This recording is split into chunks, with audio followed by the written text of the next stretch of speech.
a white horse.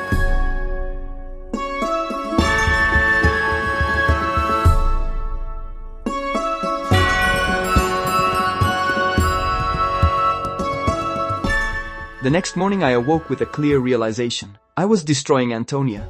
I had become a serious addiction to her. I was having the same effect on her that Michelle had had on me. I had to rid her of me. But at the same time, I did not want to lose her for any reason in the world. I had gotten into a terrible short circuit, from which I did not know how to get out. From there on, the path would be all uphill. It was a matter of mastering my physical impulses, putting aside the jealousy that was inevitable at the thought that she would continue to have sexual relations with my brother, and perhaps with Frederick. The maybe depended on him. Acting with the utmost determination toward her to direct her toward an unlikely emancipation from her physicality. It was all going to be so difficult, and I was going to succeed. In other words, the white horse's turn had come.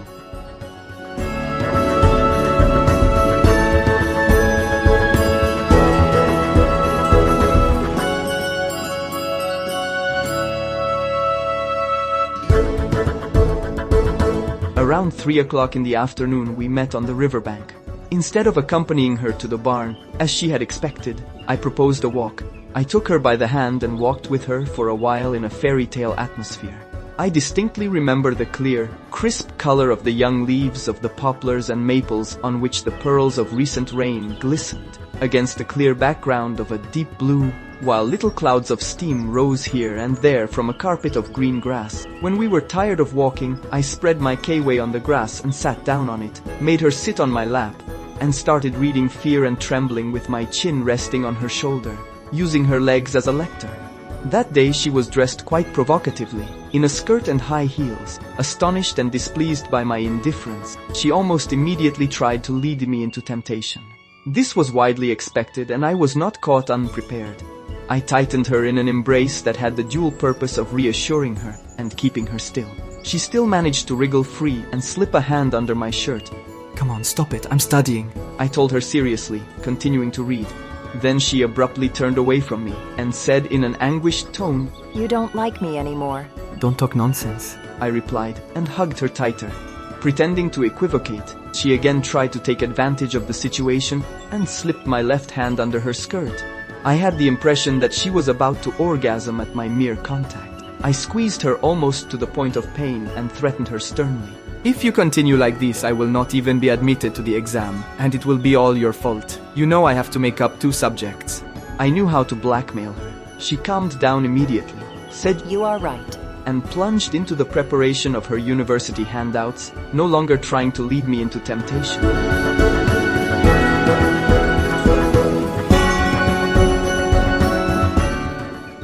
The story repeated itself for a few days, putting me in serious difficulty. In the end, I was just a common 18-year-old holding the beloved woman in my arms. Resisting was not easy for me, or for my white horse, evidently novice as an ascetic. Antonia, deeply humiliated, stopped asking me for what I was no longer willing to grant her, but it aroused in her a terrible uneasiness. She feared that our relationship was at the end of the line, that I had already grown tired of her. She did not even wear makeup anymore. She dressed casually and dimly, convinced that she was no longer attractive in my eyes. Poor Antonia. I certainly could not get tired of the woman I loved, but all appearances played against me. At one point, not being able to bear to see her so depressed, I was forced to explain to her in full how things were. I told her the truth, which was that my attraction to her had remained unchanged. But that situation had turned into an addiction for both of us, and was not at all what I needed to heal. I wanted our relationship to be the result of a choice, not a necessity. We had to prove to ourselves that we were able to be together, even without knocking ourselves out with sex, which in the end was a different kind of drug. It was too easy, too comfortable to be high all the time. But would we be able to endure normalcy? I had no intention of repeating with her the experience I had with Gertie. Somehow I was reliving the same situation by substituting heroin for sex, and this degraded her image in my eyes. I did not want her as a lover. I felt something much deeper for her. I had no idea what the outlet of that feeling might be, but of one thing I was certain. I would not make her my bedmate. For a while then, we would do without sex, all the more so because she had had that strange hemorrhage whose cause was still unknown. Antonia listened to me carefully and eventually, heartened by my words, recognized that I was right.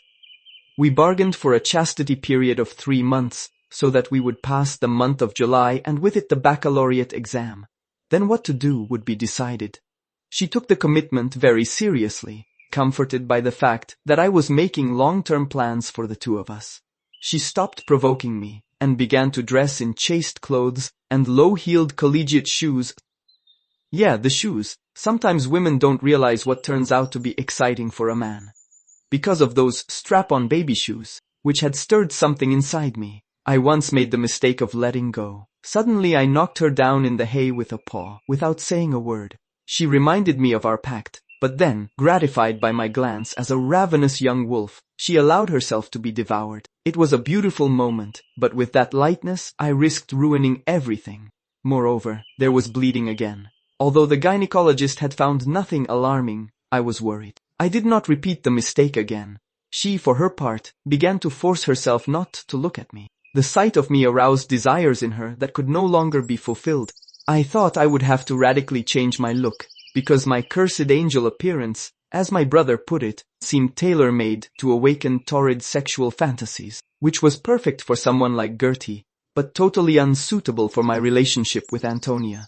I had also changed the genre of music I listened to when we were together. I tried to avoid exciting tunes, and to offer her something that could relax her without being dull and boring. Sometimes I would aim for classical music. One evening, I remember, as we listened to music, I hesitated searching for the right words to ask her a question. I had told my mother that I would not be back for dinner, and we had brought with us the necessities for a hearty snack, which we consumed around 6 o'clock. It was a warm evening. It was nice outdoors. As we swung our legs into the emptiness, sitting on the edge of the barn, and the expanse of grass below us, lit up with the intermittent twinkle of the first fireflies, I put on a song from several years ago, a tune I loved, and that seemed particularly appropriate for that phase of our lives.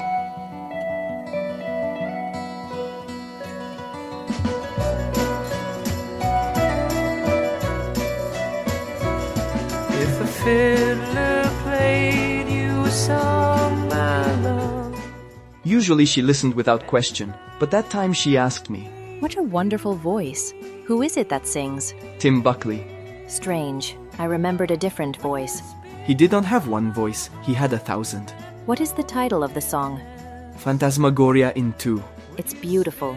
I appreciated that simple and unpretentious critical comment. As I said, beauty should not be vivisected, it should be felt and loved. Will you sing it to me, accompanying yourself on the guitar? Please. I burst out laughing. I don't have a vocal range of 5.5 octaves like he had. It is impossible for a normal male to sing in that key. It would take a female voice. You should sing it instead. Too bad I can't sing. Suddenly a doubt came to me. Are you in tune? I asked her. I realized that I had no idea. I had never heard her sing. Yes, I am quite in tune. In school they made me sing in the choir. Then you try singing it. I will accompany you on guitar. But I don't know the words, and then my English is barely passable. The words are there. Here they are, I said, handing her the CD case. She weakly tried to object. No, come on. I'm afraid of ruining the song. I smiled at her. No one can hear us. At most we scandalize a few bats. She let herself be persuaded. We did a few rehearsals, one verse at a time. I too was struggling a bit to find the right chords. Besides, I had to arpeggiate them, a technique I did not master perfectly. When we both felt confident enough, I told her, "Ready?" Yes. I attacked the ballad and she began to sing in her thin, tuneful voice.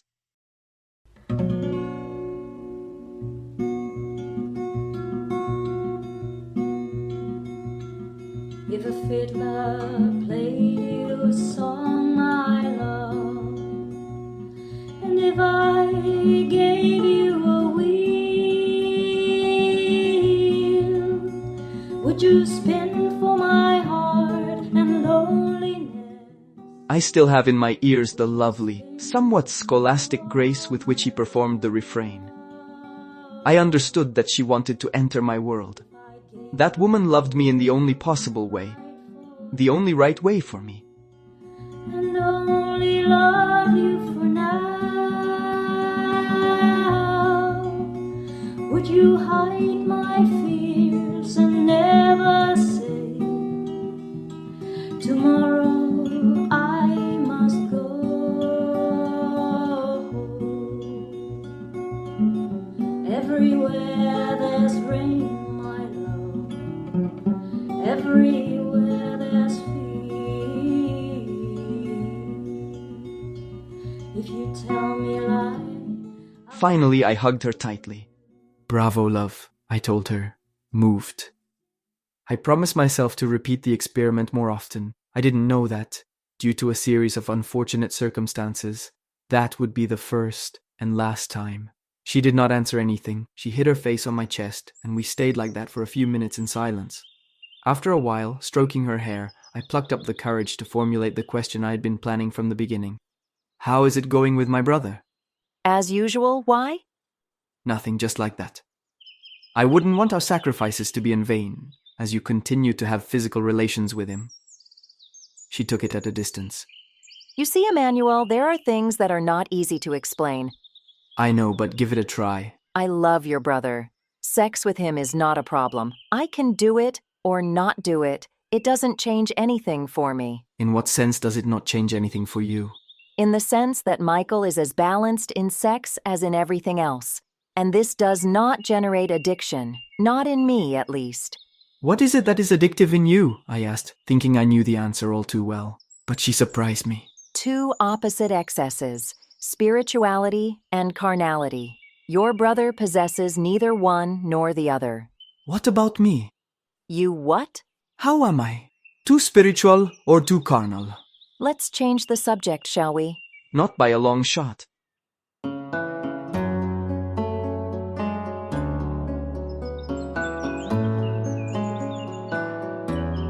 Will you be offended if I tell you that through sex you transmit nothing physical?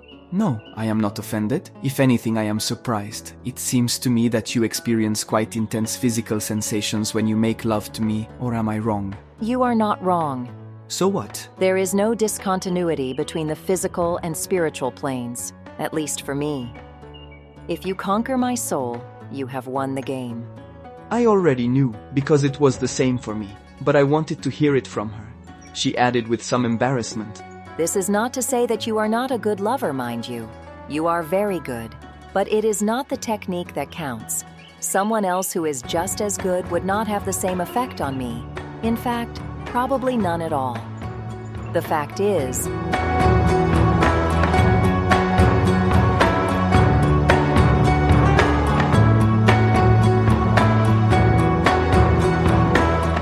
it is not because you are good that it works so well. It is because you are you. It gives me an indescribable thrill to feel you inside me. I feel everything you feel. You transmit all your feelings to me. I always know exactly what you feel, and I can't help but feel it too. This is something that happens to me only with you. I was fully satisfied with the answer. That thing she had just described is called love. The next question was more difficult, but I managed to formulate it with sufficient ease. What about Frederick? Freddie is the exact opposite. His spirituality he keeps to himself. He does not give it to a female. Laconic answer, as was to be expected. I did not press that sore point any further, not least because that diminutive meant that the relationship between them had probably never entirely broken down. I forced myself not to give in to temptation to investigate further. For no reason in the world would I risk jeopardizing our relationship again. It was a matter of enduring, patience, waiting for the moment when the situation would stabilize. I had to learn to stall. I was studying an elegant way to express my disappointment to her without letting my jealousy show, when she suddenly, for no apparent reason, lifted her head and said, I would like to have a baby. These words not only completely displaced me, They bumped into me with the violence of a feast. I did not understand why. Perhaps I was offended by the generality of her desire. Perhaps it simply lacked a possessive adjective. Why? She shrugged her shoulders. There is no why. It is natural for a woman to desire a child. I kept feeling a confused and very strong uneasiness whose meaning I could not decipher. I expressed it as well as I could. Words of bitter reproach came to me. Antonia, you never wanted to be natural. You said you wanted to be somebody, to have a career, to prove you were worth something. Did you forget your talk about the Sistine Chapel and dirty diapers? Were you making fun of me when you said those things? I never made fun of you, Emmanuel. The fact is that I'm no longer up to no good. I think I'm going to abandon my college career. Those words gave me a very strong grip on my heart. I realized how much things had changed around me while I was all busy racking my brains with Gertie. Antonia must have been living for months in a tense and anxious situation that had practically alienated her from herself. I tried to provoke her, hoping to provoke a reaction of pride in her. What? Did you realize you'd rather be a kept woman for a rich husband? Don't be unfair. Come on. It's just that in my field you can't do things half-heartedly without passion. Aristophanes would not forgive me. Leave Aristophanes alone. He would certainly forgive you, if only you would stop bullshitting. She didn't answer. Feigning superficiality was not the right tactic. I stopped provoking her and asked her heatedly, Antonia, seriously, but why? She lowered her gaze. Don't blame me. It was you who changed me. Unfortunately, I knew it. I still feigned astonishment. Me? How? Smiling in an absurd way, she replied, I was only happy with you. What does that have to do with your change? It has to do with... And why then do you speak in the past tense? Are you no longer happy now? Because I have to get used to thinking of you in the past tense. I've been thinking a lot these past few weeks, and now I finally understand. Her words were going to touch some delicate nerve ganglion, some raw nerve of my being. I was about to plug her mouth with one hand to silence her. Instead, I asked her, understand what? That a woman and a man have very little to say to each other. The perfect relationship is between a woman and a child. I was only myself with you, Emmanuel. I loved playing with you because you know our days at the river were a game. We used to play the teacher's game with the pupil, that's all. It was not a game. I was really studying. But yes, it was a game, you know. Studying was also a game, a beautiful game. I loved watching you grow. I loved your naivete. I loved indulging all your desires. Even sex was mostly a way to get to know you better, to watch you grow. Every day I thanked God that you existed. A pagan god, I suppose. But now you are almost a man. The child I knew belongs to the past. That's why I was saying that I would like to have a child. I miss that kind of relationship so much. I wish I could have him back. He is the only thing that can make me happy. Work has given me some satisfaction, but it has never made me happy. I sensed in that statement a tremendous truth, a dead end that thwarted all my efforts. There and then, only a trivial objection came to my mind. I was already no longer a child when you met me. Yes, you were, and a little bit you still are. I spoke to her in the voice of despair. Then believe it all the way, Antonia. Fucking believe it. Children grow up, Emmanuel. I have to let you go. Her eyes were shiny with tears. I suddenly felt invaded by a mad, exalted courage. If the solution did not exist, I would invent it. I would shape it from nothing. The artist's panic, when faced with the blank page, is his true strength. Don't worry, I told her in a cheerful tone. I will find a remedy. I won't grow at all. In fact, look, I'm already shrinking, see? I'm shrinking as far as the eye can see. I managed to make her laugh. That made me feel a little better. Wouldn't you like to have a child?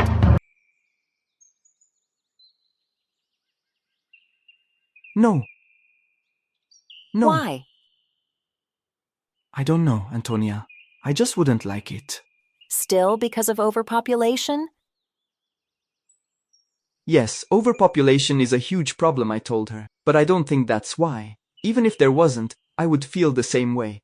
The fact is that people generally change for the worse when they have children. What do you mean by that? That living personally is not easy, Antonia. It is more convenient to delegate this responsibility to a child. When one has a child, one feels as if he has achieved a purpose.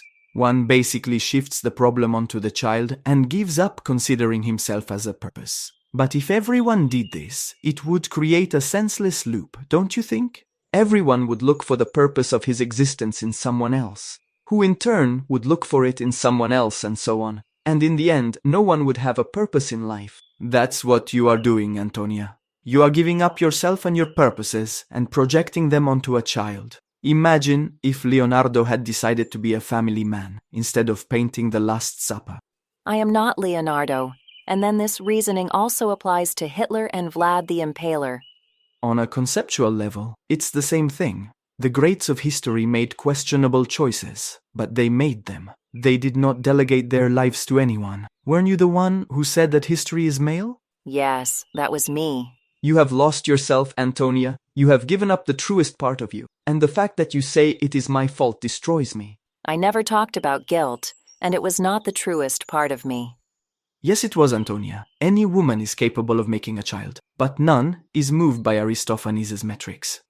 Either way, it's not your fault. Yes, it is. I'm an imbecile. I've done everything I can to distract you from yourself, and you've become a kind of appendage of mine. You live hanging on my bipolarity, up and down on a roller coaster, and you're always too scared to think about yourself. The fact is that I wanted you all to myself, Antonia. And don't tell me I didn't have the right, because I know. My lips were trembling a little.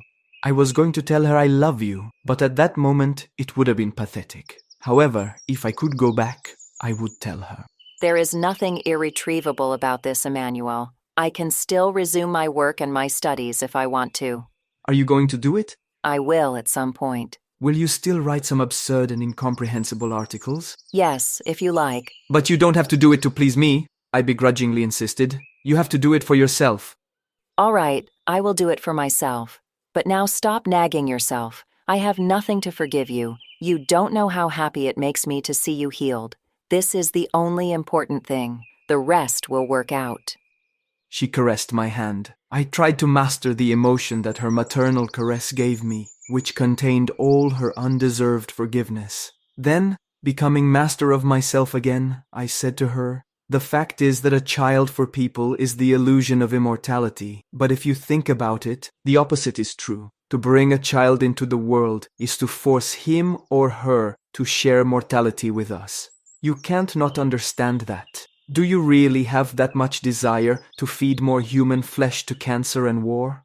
She did not answer. The newly risen moon, yellow and perfectly round, almost brightly illuminated the blue. There is not only pain in life, She finally said. There is also this moon.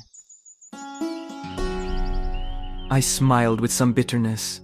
This moon is just a painted backdrop, love. Painted well, though. He has to do things right if he wants us to believe he is God. Why, who is he instead? I have no idea. Maybe a great mathematician, or a wonderful artist, with an extraordinary sense of aesthetics and no sense of ethics, or perhaps a brilliant prankster. The situation suddenly appeared to me for what it was, a grotesque role reversal in which the teacher did not recognize Timaeus and expected metaphysical answers from the pupil. Too bad the pupil was groping in the dark as much as she was. I would have gladly given her all the answers she wanted if I had known them, because the only thing I wanted at that moment was to make her feel good. A doubt suddenly assailed me. What if to make her well, I also had to?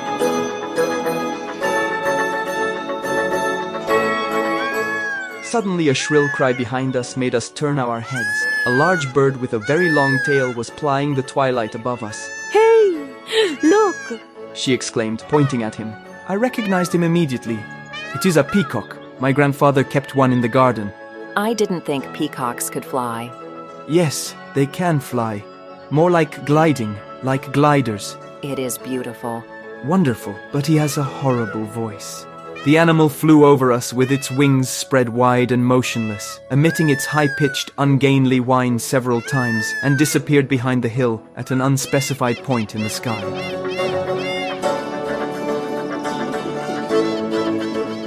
We stood watching it in silence. "What a sight, huh?" I said. Wonderful. She was silent for a while, curling up again with her knees in her arms. Then she resumed. Maybe we are fictional too. Maybe we are the protagonists of a play written by someone else. I was kneeling behind her. I surrounded her with my arms, resting my chin on her hair. I don't think so, my love. Maybe a part of us is true, but we cannot see it as long as we keep going like this. We must strive to go in the opposite direction. Which direction? I took her head in my hands and rotated her neck like that of a doll, forcing her to look up above the hill to an unspecified point in the sky.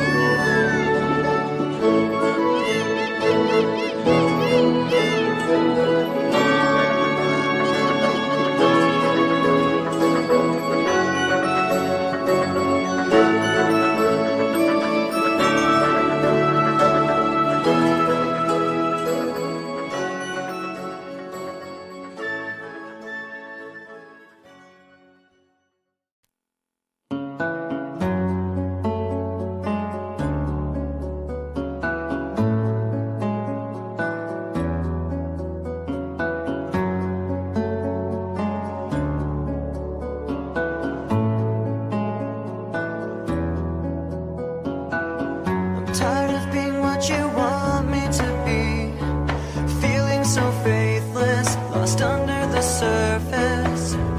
Don't know what you're expecting of me, put under the pressure.